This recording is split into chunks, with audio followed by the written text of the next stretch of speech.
Savitri, Book 2, The Book of the Traveller of the Worlds, Canto 2, The Kingdom of Subtle Matter.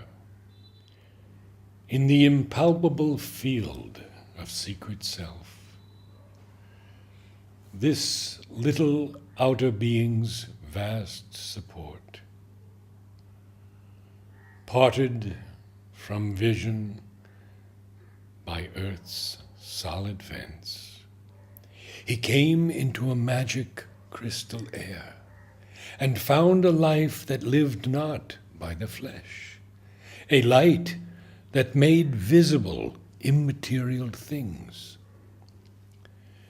a fine degree in wonder's hierarchy, the kingdom of subtle matter's fairy craft, outlined against the sky of vivid hues, leaping out of a splendor trance and haze, the wizard revelation of its front.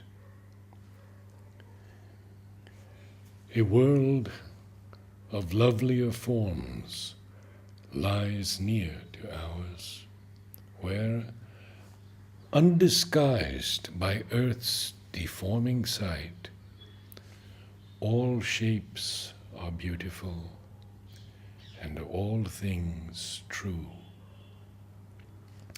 In that lucent ambience, mystically clear, the eyes were doors to a celestial sense. Hearing was music, and the touch a charm, and the heart drew a deeper breath of power. There dwell earth nature's shining origins, the perfect plans on which she molds her works, the distant outcomes of her travailing force repose in a framework of established fate. Attempted vainly now, or won in vain, already were mapped and scheduled there the time and figure of her future sovereignties, in the sumptuous lineaments traced by desire.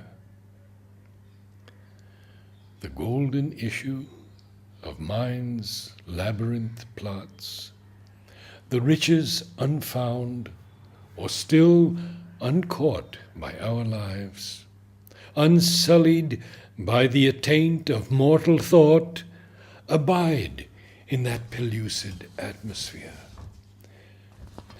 Our vague beginnings are overtaken there, our middle terms sketched out in prescient lines, our finished ends anticipated live.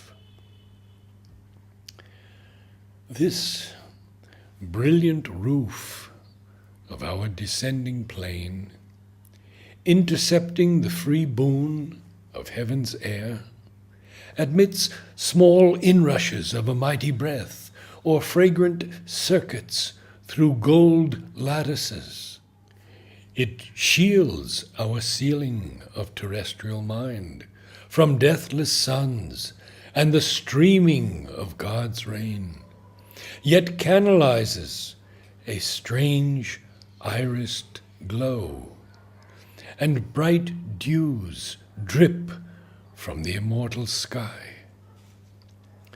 A passage for the powers that move our days, occult behind this grosser nature's walls, a gossamer marriage hall of mind with form, is hidden by a tapestry of dreams. Heaven's meanings steal through it as through a veil. Its inner sight sustains this outer scene. A finer consciousness with happier lines, it has a tact our touch cannot attain, a purity of sense we never feel. Its intercession with the eternal ray inspires our transient earth's brief-lived attempts at beauty and the perfect shape of things.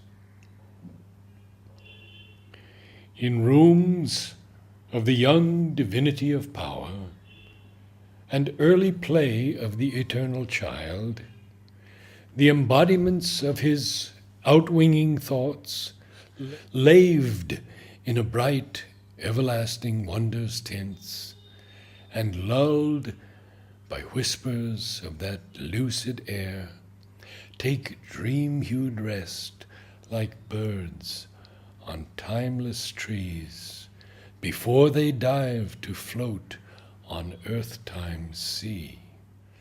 All that here seems has lovelier semblance there.